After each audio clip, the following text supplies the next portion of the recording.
اعوذ باللہ من الشیطان الرجیم بسم اللہ الرحمن الرحیم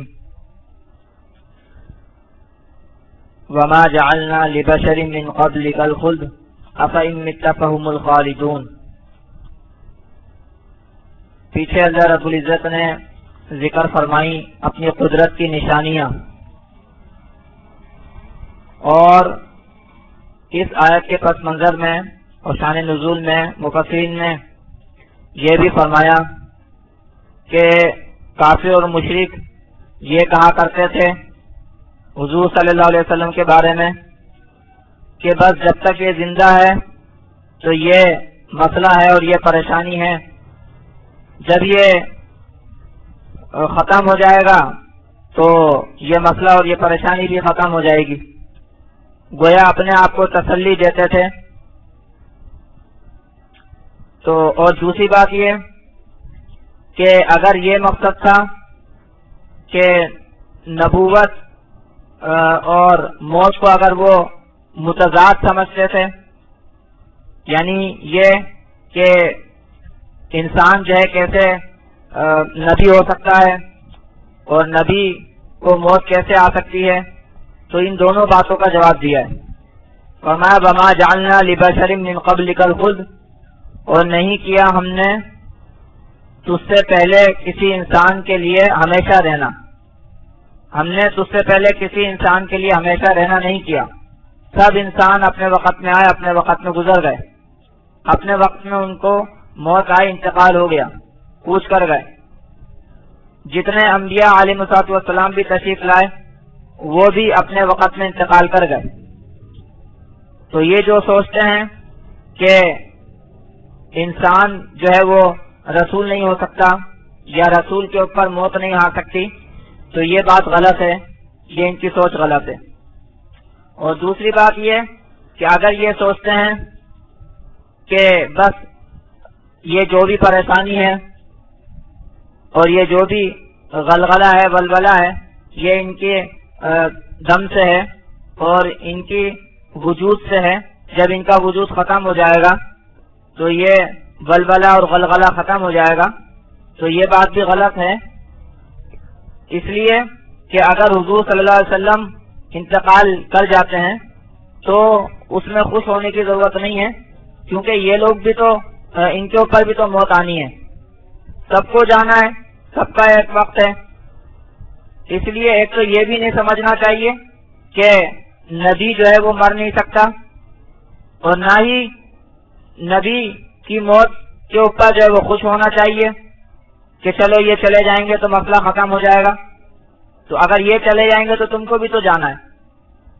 تو فرمایا وما جعلنا لبشر من قبلک الخلد، اور نہیں کیا ہم نے آپ سے پہلے کسی انسان کے لیے ہمیشہ رہنا۔ افإن مت فهم الخالدون، بھلا کیا اگر یہ مر جائے، بھلا کیا اگر تو مر جائے گا تو پس یہ ہمیشہ رہیں گے، یعنی اگر تم مر جاؤ گے تو کیا یہ ہمیشہ رہیں گے؟ جو یہ آپ کے انتقال کو سوچ کر خوش ہو رہے ہیں کہ چلو یہ چلے جائیں گے، ان کا انتقال ہو جائے گا تو جان چھوٹے گی۔ افإن مت فهم الخالدون، بھلا کیا تم مر جاؤ گے تو پس یہ ہمیشہ رہیں گے۔ کل نفس ذائقۃ الموت، ہر نفس چکھنے والا ہے موت کو، ہر نفس کے اوپر موت طاری ہوگی، ہر نفس کو موت آنی ہے۔ نفس جو ہے وہ خود مرتا نہیں ہے، نفس کے اوپر موت آنی ہے، نفس کے اوپر ایک موت کی کیفیت آنی ہے، کیونکہ نفس تو اللہ کے پاس چلا جاتا ہے۔ یا ایتھا النفس المطمئنہ ارجعی الی ربک راضیۃ مرضیہ، تو ہر نفس تو اللہ کی طرف چلا جاتا ہے، ہر نفس اللہ کی طرف سے آیا ہے، اللہ کی طرف چلا جاتا ہے، لیکن اس کے اوپر یہ ایک کیفیت طاری ہوتی ہے موت کی، جس میں کیا ہوتا ہے کہ وہ نفس جس جسم میں رہتا ہے تو وہ جسم مر جاتا ہے، اور وہ نفس اس جسم سے آزاد ہو جاتا ہے، نکال لیا جاتا ہے اور اللہ کے پاس چلا جاتا ہے۔ تو ہر نفس چکھنے والا ہے موت کو، چاہے وہ نبی ہو، چاہے وہ ولی ہو، چاہے وہ انسان ہو، کوئی بھی ہو۔ کل نفس ذائقۃ الموت، ہر نفس چکھنے والا ہے موت کو۔ وَنَبْلُوكُمْ بِالشَّرِّ وَالْخَيْرِ فِتْنَةً، اور ہم آزماتے ہیں تم کو برائی کے ساتھ اور بھلائی کے ساتھ آزمائش کے لیے. یعنی ہر نفس کو جانا ہے. اور یہاں دنیا میں کائے کو آئے تھے؟ جب ہر نفس کو جانا ہے اللہ کے پاس سے آیا تھا، تو یہاں آیا کائے کو تھا؟ یہاں دنیا میں اس نفس کو بھیجا کیوں گیا تھا؟ تو وہ آزمائش کے لیے. جیسے فرمایا کہ ہم نے انسان اور جنات کو نہیں پیدا کیا مگر اس لیے کہ وہ اللہ کی بندگی کرے. وما خلقت الجن والانس الا لیعبدون، میں نے انسان اور جنات کو نہیں پیدا کیا مگر اس لیے کہ وہ میری بندگی کرے، میری عبادت کرے. تو ہر نفس کو موت چکنا ہے، اور موت آ کر تو پھر اس کو اللہ کے پاس جانا ہے. تو دنیا میں کائے کو آیا تھا؟ آزمائش کے لیے آیا تھا. اور جیسی اس نے آزمائش دی، جیسا اس نے امتحان دیا، پھر اللہ کے پاس اس کو ویسا ہی اس کا بدلہ ملے گا، ویسا ہی نتیجہ ملے گا. وَنَبْلُوكُمْ بِالشَّرِّ وَالْخَيْرِ فِتْنَةً، اور ہم آزماتے ہیں تم کو برائی کے ساتھ اور بھلائی کے ساتھ، یعنی آسودگی کے ساتھ، سختی کے ساتھ.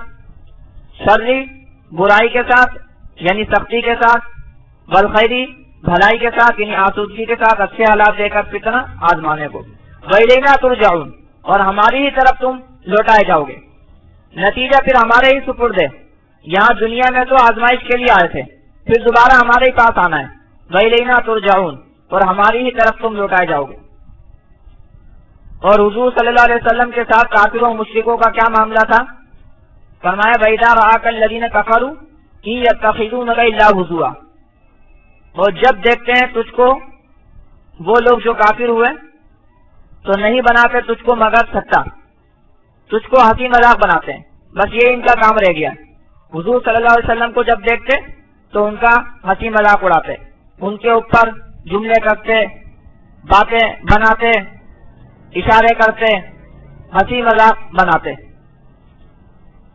وَإِذَا رَآكَ الَّذِينَ كَفَرُوا إِن يَتَّخِذُونَكَ إِلَّا هُزُوًا، اور جب دیکھتے تجھ کو کافر نہیں بناتے تجھ کو مگر ہنسی، تیرے ساتھ ہنسی مذاق کرتے ہیں. ہنسی مذاق یعنی ٹھٹا، ہنسی اڑاتے ہیں تیری. حضور صلی اللہ علیہ وسلم کا ہنسی مذاق اڑاتے تھے کافر. تو یہ حضور صلی اللہ علیہ وسلم کو ہر طرح سے سہنا پڑا ہے. احد الذی یذکر آلہتکم، کیا یہ شخص ہے جو ذکر کرتا ہے تمہارے معبودوں کا؟ یعنی کیا یہ شخص ہے جو تمہارے معبودوں کا برائی کے ساتھ ذکر کرتا ہے؟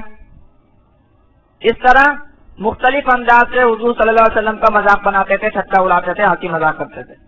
احد الذی یذکر آلہتکم، کیا یہ شخص ہے کہ جو ذکر کرتا ہے تمہارے معبودوں کا برائی کے ساتھ. وَهُمْ بِذِكْرِ الرَّحْمَنِ هُمْ كَافِرُونَ، اور وہ رحمان کے ذکر کے ساتھ وہ کافر ہیں، رحمان کے ذکر کے وہ خود منکر ہیں. یعنی حضور صلی اللہ علیہ وسلم ان کے معبودوں کا جو انکار کرتے تھے اور ان کے معبودوں کا جو برائی کے ساتھ ذکر کرتے تھے، تو خود ان کی اپنی حالت کیا ہے کہ رحمان جو کہ اللہ ہے، خالق ہے، رب العالمین ہے، یہ اس کے ذکر کے انکاری ہیں، اس کے منکر ہیں، اس کے ساتھ کفر کرتے ہیں. وَهُمْ بِذِكْرِ الرَّحْمَنِ هُمْ كَافِرُونَ، اور وہ رحمان کے ذکر کے ساتھ خود کافر ہیں، خود منکر ہیں. آگے فرماتے ہیں خلق الانسان من عجل، یعنی کافر اور مشرک لوگوں کو جب عذاب سے ڈرایا جاتا تھا تو جلدی مچاتے تھے کہ کہاں وہ عذاب، کب آئے گا وہ عذاب. چونکہ اصل میں اس کا یقین نہیں تھا، اس کی وجہ سے اس کا مذاق اڑاتے تھے اور اس کی جلدی مچاتے تھے. تو اللہ فرماتے ہیں خلق الانسان من عجل، انسان پیدا کیا گیا جلدی سے، یعنی انسان میں فطری طور پر جلد بازی رکھی گئی ہے، انسان فطری طور پر جلد باز ہے. سأریکم آیاتی فلا تستعجلون، ان قریب میں دکھاؤں گا تم کو اپنی نشانیاں اور جلدی مت مچاؤ. اللہ فرما رہے ہیں ان قریب تم کو نشانیاں دکھاؤں گا، جلدی مت مچاؤ. چنانچہ اللہ رب العزت نے مختلف جہادوں کی صورت میں اپنی نشانیاں دکھائیں. مسلمانوں کو کامیابیاں عطا فرمائی، کافروں کو شکست سے دوچار کیا اور تباہی و بربادی دکھائی، تو اس کو اللہ نے فرمایا کہ ان قریب میں تم کو نشانیاں دکھاؤں گا، فلا تستعجلون، پس جلدی مت مچاؤ۔ یہ سورت جو ہے میں نے بتایا تھا شروع میں مکی سورت ہے، تو ظاہر سی بات ہے کہ جہاد جو ہوئے ہیں وہ مدینے میں آ کر ہوئے ہیں، تو مکہ میں تو کافر لوگ جو ہے وہ اپنے آپ کو بڑا سمجھتے تھے، اپنے آپ کو طاقتور سمجھتے تھے، حضور صلی اللہ علیہ وسلم وہ قرآن مجید کا استہزاء کرتے تھے، مذاق اڑاتے تھے، قرآن کے اور رحمان کے منکر تھے، عذاب کے منکر تھے، عذاب کا ٹھٹھا کرتے تھے، مذاق اڑاتے تھے، تو یہ سب اس کے جواب ہیں۔ تو فرمایا سأریکم آیاتی فلا تستعجلون، ان قریب میں دکھاؤں گا تم کو اپنی نشانیاں، پس جلدی مت کرو۔ وَيَقُولُونَ مَتَىٰ هَٰذَا الْوَعْدُ إِن كُنتُمْ صَادِقِينَ، اور کہتے ہیں کب ہے یہ وعدہ اگر تم سچے ہو، یہ تم بار بار عذاب کی بات کرتے ہو، عذاب کی دھمکی دیتے ہو، کب ہوگا یہ اگر تم سچے ہو۔ وَيَقُولُونَ مَتَىٰ هَٰذَا الْوَعْدُ إِن كُنتُمْ صَادِقِينَ، اور کہتے ہیں کب ہے یہ وعدہ اگر تم سچے ہو۔ لَوْ يَعْلَمُ الَّذِينَ كَفَرُوا حِينَ لَا يَكُفُّونَ عَنْ وُجُوهِهِمُ النَّارَ وَلَا عَنْ ظُهُورِهِمْ وَلَا هُمْ يُنصَرُونَ، کاش کے جانے وہ لوگ جو کافر ہوئے اس وقت کہ نہ روک سکیں گے اپنے چہروں سے آگ کو، اور نہ اپنی پیٹھوں سے، اور نہ ہی وہ مدد کیے جائیں گے۔ بالکل یقینی بات ہے کہ آگ میں گرنے والے ہیں، آگ میں جانے والے ہیں، اور ایسی آگ جو آگے سے بھی پیچھے سے بھی نہ چہرے سے اس کو روک سکیں، بچا سکیں، نہ اپنی پیٹھوں سے اس کو روک سکیں، بچا سکیں۔ کاش کہ یہ اس بات کو جان لیں اور سمجھ لیں اور یقین کر لیں۔ اور دوسری تفسیر یہ بھی ہو سکتی ہے کہ اگر وہ اس بات کو جانتے تو اس طرح نہ کہتے، اگر وہ اس بات کو جانتے کہ آگ میں جانے والے ہیں تو اس طرح عذاب کی جلدی نہیں مچاتے۔ تو لو یعلم الذین کفروا حین لا یکفون عن وجوہہم النار، کاش کے جانے وہ لوگ جو کافر ہوئے اس وقت کہ لا یکفون عن وجوہہم النار، کہ نہ روک سکیں گے اپنے چہروں سے آگ، ولا عن ظہورہم، اور نہ اپنے پیٹھوں سے، ولا ہم ینصرون، اور نہ وہ مدد کیے جائیں گے، کوئی ان کا مددگار نہیں ہوگا، کوئی ان کو نکالنے والا نہیں ہوگا۔ بل تأتیہم بغتۃ فتبہتہم فلا یستطیعون ردھا ولا ہم ینظرون، بلکہ آئے گی وہ ان کو اچانک، فتبہتہم، پس وہ ان کو حیران کر دے گی، ان کے ہوش اڑا دے گی۔ اچانک آئے گی اس لیے کہ ظاہر سی بات ہے کہ ان کو اس کی توقع ہی نہیں تھی، اور ان کی اس کے لیے کوئی تیاری نہیں تھی، ورنہ تو ظاہر سی بات ہے کہ جہنم ان کو دکھائی جائے گی، یہ جہنم کو دیکھیں گے اور پھر جہنم ان کو کھینچ لے گی۔ یہ سارے حالات قرآن میں ذکر ہوئے ہیں۔ صحیح تو فرمایا اچانک، یہ اس وجہ سے کہ ان کو اس کی توقع نہیں ہوگی اور ان کی اس کے لیے کوئی تیاری نہیں۔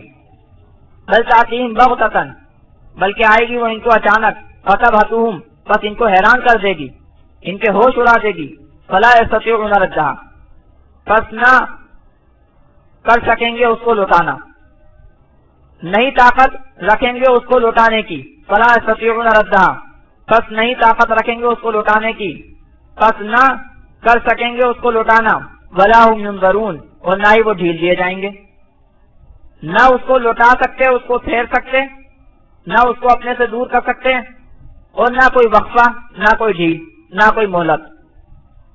فلا یستطیعون ردھا، بس اس کو لوٹا نہیں سکیں گے، ولا ہم ینظرون، اور نہ ہی وہ ڈھیل دیے جائیں گے۔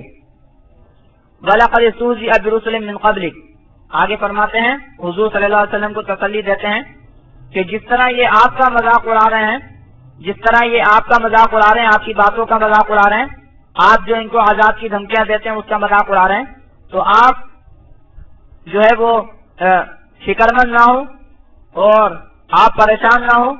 پہلے کے نبیوں کے ساتھ بھی اس طرح کیا گیا، پہلے کے رسولوں کا بھی اسی طرح مذاق اڑایا گیا، لیکن پھر کیا ہوا کہ اسی نے ان کو آ گھیرا جس کا وہ مذاق اڑایا کرتے تھے۔ جو رسولوں کا مذاق اڑایا کرتے تھے رسولوں کی باتوں پر، اور جس چیز کا مذاق اڑایا کرتے تھے عذاب کا، اسی نے ان کو آ گھیرا. وَلَقَدْ اسْتُهْزِئَ بِرُسُلٍ مِّن قَبْلِكَ، اور تحقیق ٹھٹا کیا گیا یعنی مذاق اڑایا گیا اس سے پہلے رسولوں کا. وَحَاقَ بِالَّذِينَ سَخِرُوا مِنْهُمْ مَا كَانُوا بِهِ يَسْتَهْزِئُونَ، بس گھیر لیا ان لوگوں کو کہ جنہوں نے ٹھٹا کیا ان سے اس چیز نے کہ جس کا وہ مذاق اڑایا کرتے تھے، جس کا وہ ٹھٹا کیا کرتے تھے. بس گھیر لیا ان لوگوں کو جو مذاق اڑایا کرتے تھے، ہنسی اڑایا کرتے تھے نبیوں کی، رسولوں کی. اس چیز نے گھیر لیا کہ جس کا وہ مذاق اڑایا کرتے تھے، جس کی وہ ہنسی اڑایا کرتے تھے. تو اللہ تعالی ہمیں اپنے عذاب سے محفوظ فرمائے اور محض اپنے فضل و احسان سے ہمیں جنت الفردوس میں جگہ عطا فرمائے.